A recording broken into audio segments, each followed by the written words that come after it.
bilis lang nilang dinimolish, no? Hindi nga umabot ng isang buwan, wasak na kagad yung ever. Sinimulan ko to, walang naniniwala sa paligid ko. Ano? Nandito tayo sa may Quirino Highway.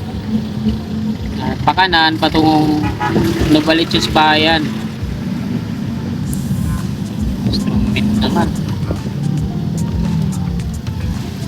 Yan.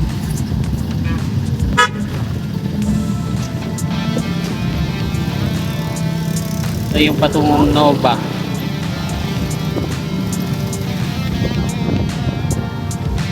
Buti na lang yun. Patungo lang doon yung matraffic, ano.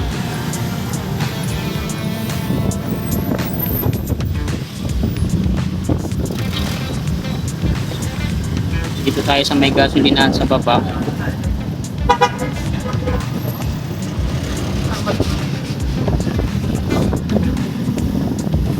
Ito yung NLEX C5 Northlink Expressway.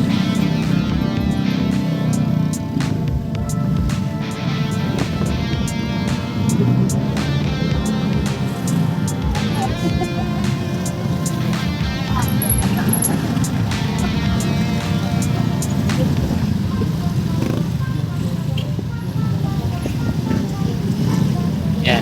Ito yung tumbok niyan, mga kasikap, po. Patungo dun sa unahan. Wala na halos yung Ever Supermarket, oh. Wasak na, no?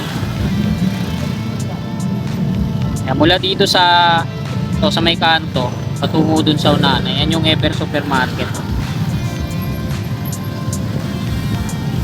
Yan. Wala na. Ang bilis lang nilang dinimolish, no? Hindi nga umabot ng isang buwan, wasak na kagad yung ever. Kasi ito yung ginagawa nila dito. Ayan yung Alexander Street. Ayan yung exit sa kabila, sa kaliwa. Ayan naman yung entry sa kanan. Ayan. Patungo yan doon sa may, ayan o, doon sa may Katipunan Avenue. Ayan o, yung may tunnel.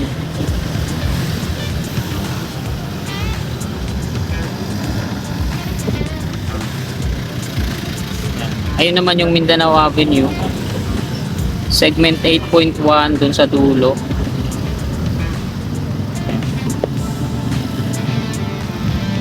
Grabe yung fog, ano.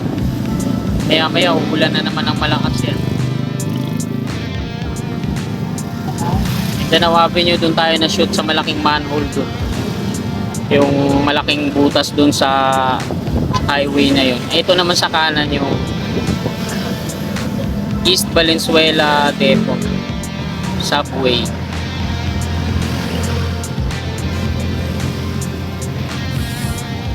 Atras tayo, strong wind daw.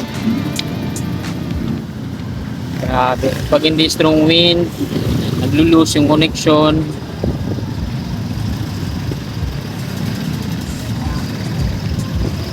Pakita ko ulit sa inyo yan sa part na yan. Yan yung may kulay sa may Tulyahan River. Tapos ayan yung umpisa ng on-ramp off-ramp. Tapos ayan yung Katipunan Avenue. Ayan. Tapos andyan yung tunnel. Tapos ito naman yung ayan. Mula doon patungo dito, mga kasikap. Ayan.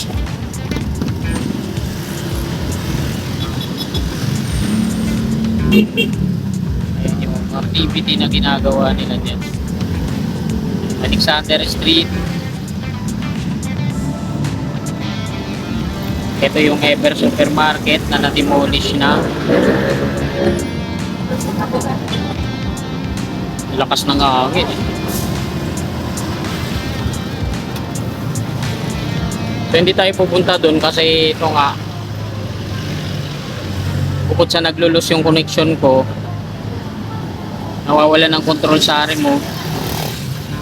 Tapos medyo maambon-ambon. Kaya dito lang tayo sa mas taas ng gasolina na kinapwestuhan natin. Kaya in case na magkaroon ng problema, diretso na baba na kagad tayo patungo dito sa may Jollibee. Kasi ito naman yung Quirino Highway.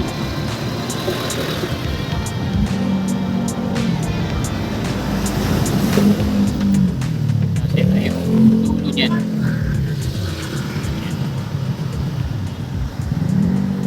So yung bahay dito sa gitna, oh, di pa na di-demolish. Tapos yung part na yan, yung 7-Eleven na lang ata ito yung natitira dito kung di ako nagkakamali. Ito, parang 7-Eleven na ata ito. Tapos yung parang ano dito, parang bangko. Ayan na lang yung part na natitira na yan. Pero sakop sila yan dyan, makakasikap hanggang dito. Sakop to. Tapos pagdating dito sa may kanto, ito na. Ayan, ito yung mga kabahayan na to dito. Ayan, may palengke dyan sa unahan eh. Damay din yan. Ayan dyan oh.